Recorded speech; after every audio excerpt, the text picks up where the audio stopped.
Canadian Family Health Counselling provides education and counseling services across Canada and beyond. Our holistic approach, called neural network therapy, uses practical tools to boost mood, reduce anxiety, manage anger, break unwanted habits, and develop strong, healthy relationships.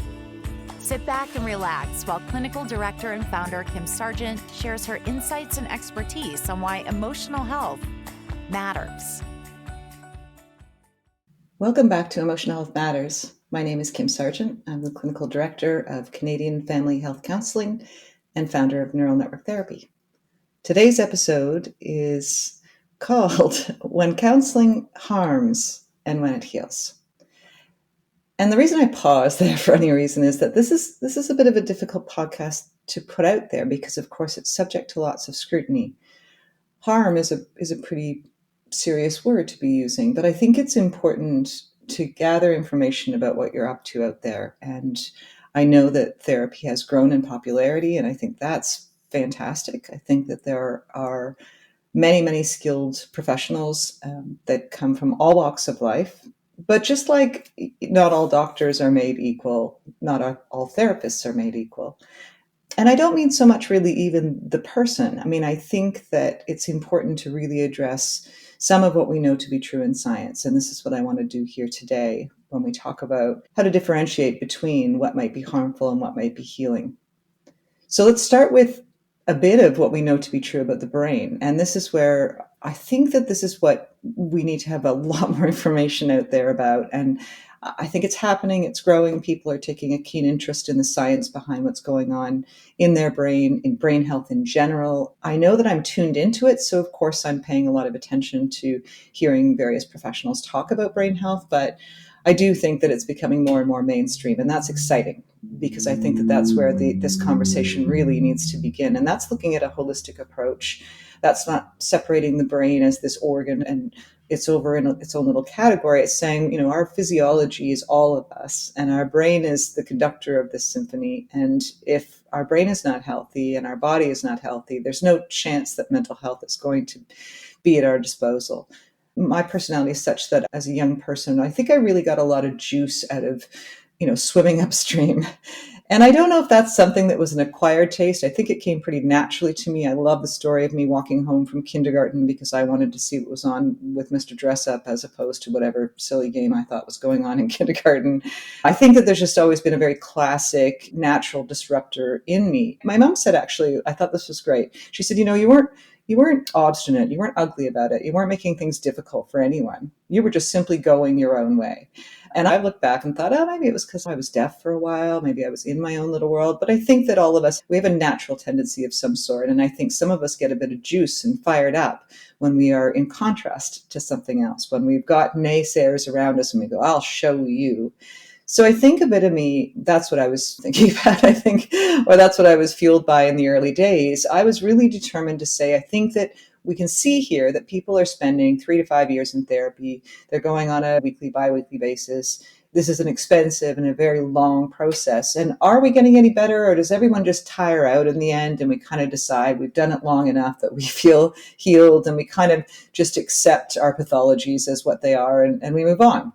Or is there something else that we can be doing here? And my argument was that I think that there is. Only we didn't know what we know, of course, to be true about the brain now. I mean, every time we find out something new, we have to look back over what we've built upon in the past and take a look at things and rearrange them. So I've said this before, but I think it's important in this particular episode to remind you that there was a time we did not talk about how we feel. It was just this thing we didn't do. And so particularly in this country, but in lots of places, we just took people that were offside, that didn't really fit, the outliers. And we said, okay, if you're going to be really, really strange and pitch a fit of any sort or have something going on that doesn't suit us, you're going to go over there to this institution and the rest of us will stay here and play nice. And I think that the idea of coming up with ways to be able to look at pathologies and to be able to create something we now call a DSM-5, and it's a diagnostic tool, and we can say, well, if you've got these numbers of symptoms, we think that perhaps this is what you're doing. And that's great for pharmacology. The reality is that most of us have lots of these symptoms all the time, every day, a mix and match of all of the things that make us individuals. And sometimes those things are more extreme than others. The question is, are they debilitating? Are they causing harm to you? Are they causing harm in your life? Are you finding that you have less and less control over the things that are happening around you? These are big questions to ask, but they're important questions. And if that's the case, what we know to be true also is that if we go in and we zone in on those particular behaviors that we're not happy about, and we give them a lot of time and energy and focus, oftentimes we actually make those things worse. So this is where things get a little controversial. In the early days of neural network therapy, before it was called neural network therapy, we just looked at the idea that, hey, isn't it interesting that if somebody comes to talk to me, say, about their drinking, and they say, every single day at the end of the day, I come home and I drink a lot of drinks, and that's growing in number, and it's kind of how I sedate myself, and I put myself off to sleep, and I get up the next day, and I function, but this is what it looks like. So if I were to hammer that out day after day with somebody that's dealing with this, what I would find as I went along is that we would become entrenched in the conversation about the addiction. This would become the point of what we're talking about. And if anything, it would flare up the behavior. So suddenly these drinks, if we took an inventory, they would grow in number, or they would grow in frequency, or somehow the person would be more bothered by them than they were before they came in. And there's a reason for this. So the brain does not know the difference between real or imagined. And if we've got this thing going over and over and over that we're talking about in our minds, whether we're actually physically doing it or we're just talking about it, our body shoots out the exact same physiology. So we have that sort of reaction, that chemistry, and that's really what we're getting flooded with that becomes the issue. So as we're talking about things in session and we're reinforcing this conversation, we're actually reinforcing the very neural pathways that we want to rid ourselves of. And I would call that harmful. Now, how do we talk about things without talking about things? Well, I think that in psychology, what we've done is say, first of all, we've got to get chatting about these things. This is important. We have to get this out of us. And there is a relief factor that goes on when we finally say, hey, I have this problem. This is what I'm dealing with. To stay in the addiction vein, the 12 steps of AA are fantastic. I just want to see, are there another 12 after that? Can we move beyond the conversation of the addiction? Can we stop talking about the problem so we can get off of that system, that flooding of that exact same chemistry over and over again, and begin to create new neural pathways in the brain that lead to new emotional experiences? Are our emotional addictions what are driving us? And I would argue yes, and I think science is backing that up nicely. So this is also where the game of whack-a-mole comes into play. You can come in and say, okay, fine, I've dealt with the fact that I come home and I drink a bottle of wine every night at the end of the day, and so I'm no longer doing that. We managed to get through that. We use some self-discipline. Of course, that only lasts a short while, and then we all just run out of it and go back to where we were. But let's just say you've got a lot of self-discipline and you get a long ways with this whole thing, and that therapy provides a bit of an outlet to explore that, and you're able to really exercise this over time. Interestingly enough, the shame that you feel the next morning after a big binge, when you start to read over your texts and realize you might have been overly emotional or critical or had conversations you just wish you didn't have in general, or the feeling of anxiety that you have the next day when you realize all of your physiology is fighting to find balance again because of the alcohol itself, but you're actually just in that state of heightened, whoa, can I actually do this? Do I have a problem? So there's a lot of emotion that goes on in this little roller coaster. And we're just using the example of addiction, but it could be absolutely any subject matter. We could talk about this in terms of grief. We could talk about this with anger. Every emotion has its addictive potential. So here we are going for this ride of the emotional experience of what we think is connected to the addiction itself. But it turns out that there's just a physiology in place that we continue to crave. That becomes our fuel of the day. Talked a little bit about emotional addictions in past episodes, but let's just sort of keep with this idea of how this relates to a therapist. So as we move along through this process, we sort of find the groove in our record player that now just includes the therapist themselves. We get into this conversation. Did I do well? Did I not do well? Do I get a feather in my cap or a nice little star on my assignment because I managed to get through a week or a couple of weeks successfully doing this? And I would argue that at a point that becomes harmful.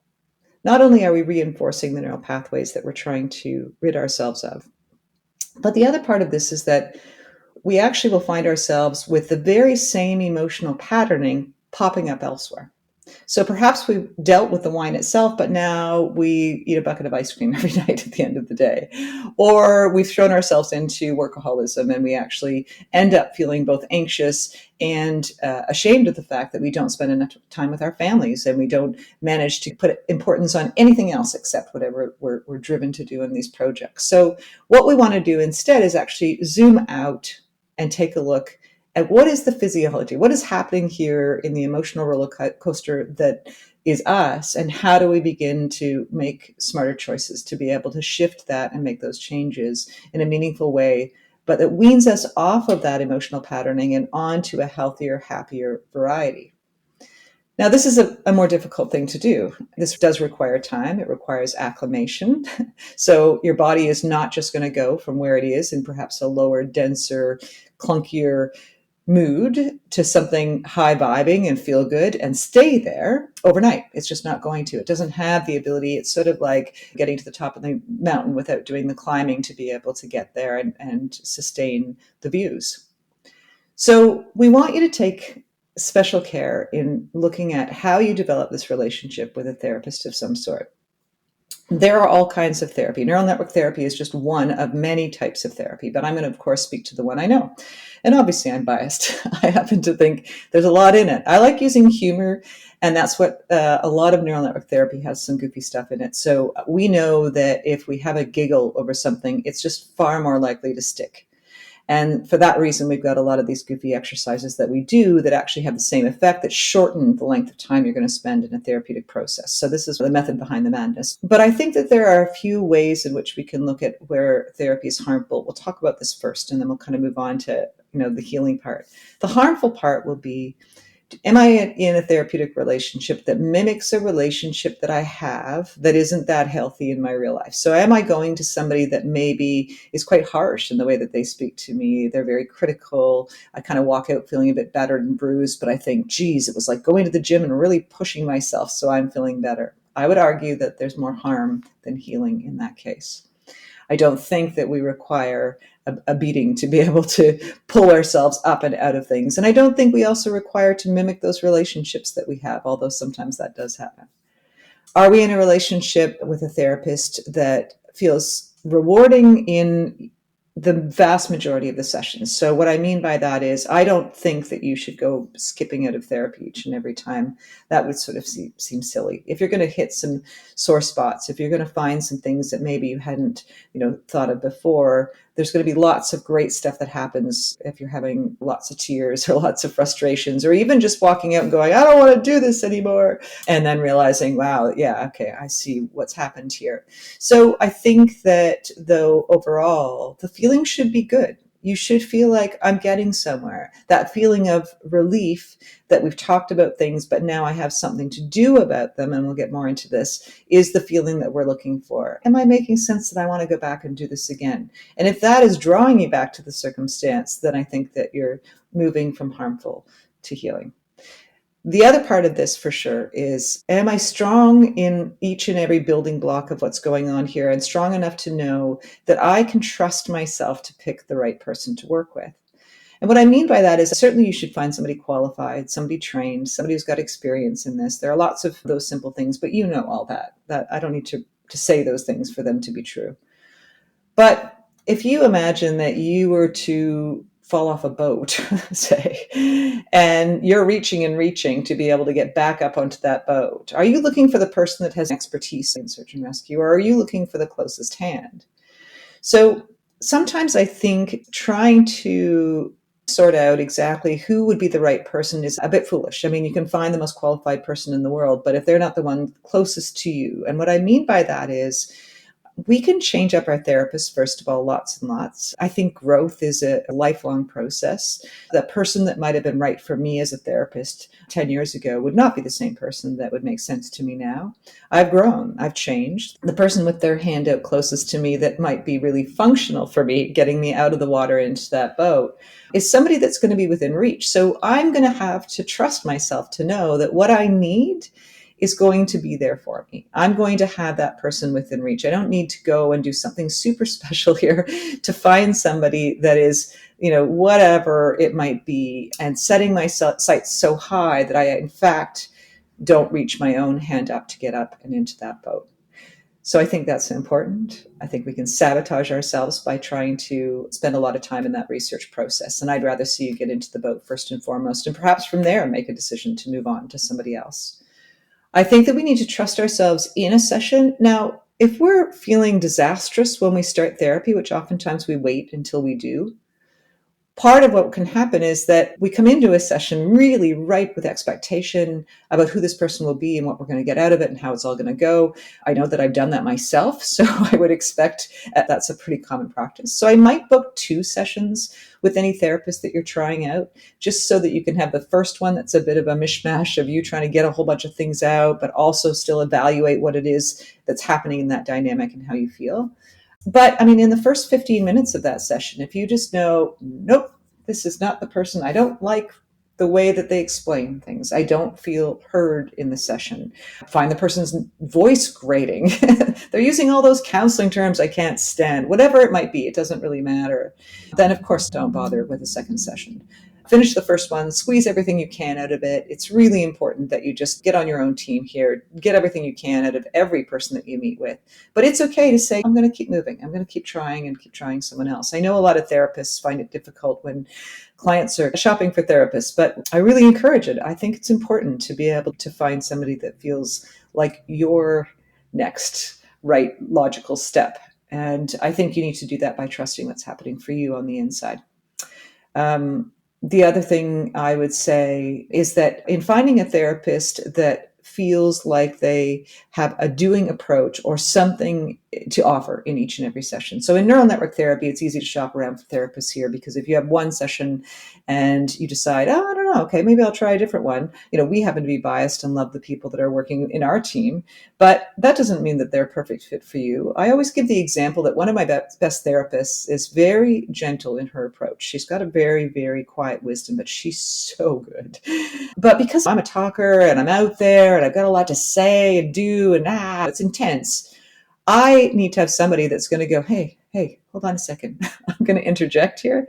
So I don't want to run right over top of this particular therapist. So I'm going to have to find somebody that's louder and stronger and kind of more assertive in that way. Nothing to do with skill level in terms of what they have to offer, because I think that both therapists would have everything that I need. But in the delivery itself, is there going to be a better match for my personality? So when we reinforce these neural pathways that are unwanted, oftentimes that means we're in a talk therapy process. And talk therapy, again, was fantastic when we had nothing else. We weren't talking about anything. So talking was really important. And for sure, we can have revelations when we talk about things, and we can have that great, juicy moment where we think, wow, that is life-changing.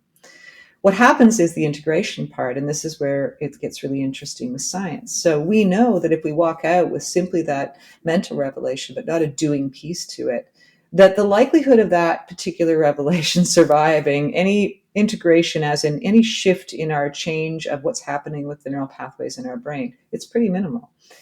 If anything, it's just sort of a nice conversation. So we're saying to people, you can talk to your friends for free. There are helplines as well you can call to be able to talk to if you don't feel that anybody in your universe is specifically or particularly helpful to have conversations with. If you're looking to do therapy, I would encourage you to find what is it that this person has to offer. And this is where I think moving from a process that could be more harmful, as in I'm regurgitating the very same emotional experience over and over again. My brain doesn't know the difference. I'm now reinforcing the neural pathways that were actually intended to be able to keep me in that extended holding pattern of behavior or thought that I do not want. So I'm anxious. I continue to talk about my anxiety. Now I've ramped up my anxiety and I've reinforced the neural pathways. Same for anger management, same for addiction. The whole thing goes over and over and over. Or am I in a place that says I can talk about this enough for the therapist to make sure that they've got a good grasp on what I'm talking about? They understand me. I feel like I'm heard. I feel like, okay, hold on a second. This person hasn't come home into my life, but they get it. They got a sampling of this. And now they're giving me something to do about it. So each session, you come in, every single session has a lesson to it. So you're going to leave with something you didn't have coming in. Period. That's the job of the therapist. That's how they do what they do here. But I would argue that that would be important for you to do any place that you go. And so here, if you do your first session and you decide, no, I want to try a different one, you just move on to the next material. So every single session, you're building up these skills. You're building up a new way to be able to approach your thinking. We are shifting the neural pathways in your brain. You are changing your physiology in each and every session. In any type of therapy, I would argue that you need this doing approach. You need something to move you out of the experience. And that could be a lot of things. It might just be a written exercise. Maybe it's a phone conversation that you're going to have. But where's the takeaway? Look for the takeaway. Ask about the takeaway ahead of time. Read up the websites. Figure out if you can glean from them whether or not you're moving into a therapeutic model that is going to meet your needs. Trust your gut. Trust that great part of you that is saying, hold on, this is the hand reaching out that is closest to me, that feels like they could really help me, and let that be the decision. Just that. From the time that you get into the boat, pull out a book, get out your laptop and start looking for the next therapist, but get into the boat and look to see whether or not when you leave each session, there's a sense of growth. There's a sense of something that tells you, I'm moving. This is tingling. This is something. I can feel this stirring about me. There's that whole saying, when the student is ready, the teacher will appear. And I think that that's true for therapy. I hope that helps some. Until next time. If you like what you've heard on today's podcast and want to learn more about our counseling and education services, visit our website at canadianfamilyhealth.ca, because health and happiness begin with you.